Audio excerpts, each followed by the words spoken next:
Hello and welcome. The world as we know it has changed from just 1 year ago. We are living in unusual times. The freedom to travel when and where you like is no longer possible. The COVID-19 pandemic has brought about lifestyle changes in communities around the world, and 600 million people have lost their jobs. Airlines have laid off staff to survive, and some went out of business. I was on a tour with others in China in September 2019 and visited the lovely city of Wuhan, little realising that in a few weeks this would be the epicentre of a global plague of 36 million infections and the death of 1 million people. Governments reacted by recalling their citizens and demanding a lockdown with social isolation. Tourism, air travel and the cruise industry were particularly badly hit. It is gut-wrenching to see fleets of aircraft parked up in the deserts of the world, awaiting normal times to return, if indeed they will ever return. Island nations such as Australia, Greenland, Iceland, Japan and New Zealand have borders that are easier to close and defend compared to countries with shared permeable land borders. Western Australia is a state within this island of Australia and is separated from the rest of Australia by inhospitable deserts. There are just two interstate border crossings, namely the Nullarbor entry and the Kununurra entry. In February of 2020, the WA government closed these land entries to all but essential traffic such as freight. There was no opportunity for WA residents to holiday in the eastern states or overseas.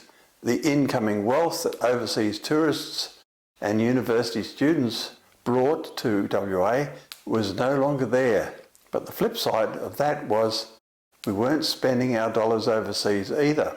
Western Australia is huge, being 2.646 million square kilometres in area. If we were a country, our state would rank 11th in land area in the world. North to south is the same as the distance between London and Moscow, and pretty much the same for the width. The climate ranges from tropical monsoon in the north to Mediterranean in the south.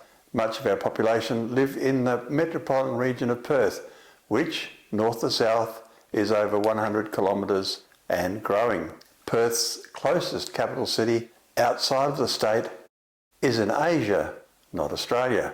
To put some perspective on the distances, if I was to drive east from Perth, it would take me more than 2 days to get to our state border. The drive to Kununurra from Perth would take approximately 4 days. You can understand now with these huge distances why travel by air within WA is commonplace. Whether for business or pleasure, air travel within WA is not a luxury.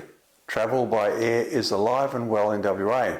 There are 127 principal mining projects in WA, whether it be for oil and gas, iron ore, gold, or many other minerals.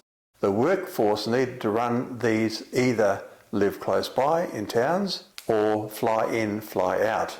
It is common for workers to live in Perth and commute 2 or 3 hours to the mine site by jet on a 2 weekly or similar roster.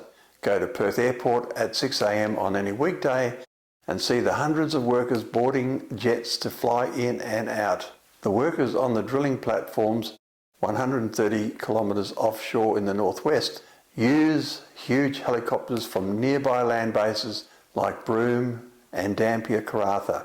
Within WA, intrastate tourism is thriving. We are spoilt for choice with many gorgeous places to holiday. Reservations at Coral Bay, Albany, Broome and Margaret River and other destinations have never been busier. Thus, the aviation industry within WA has been largely shielded from the downturn elsewhere. One day soon, I hope, a vaccination will be developed to end this pandemic, and once more international borders will open, and once more we will be free to travel as we will around the world. Thank you for watching.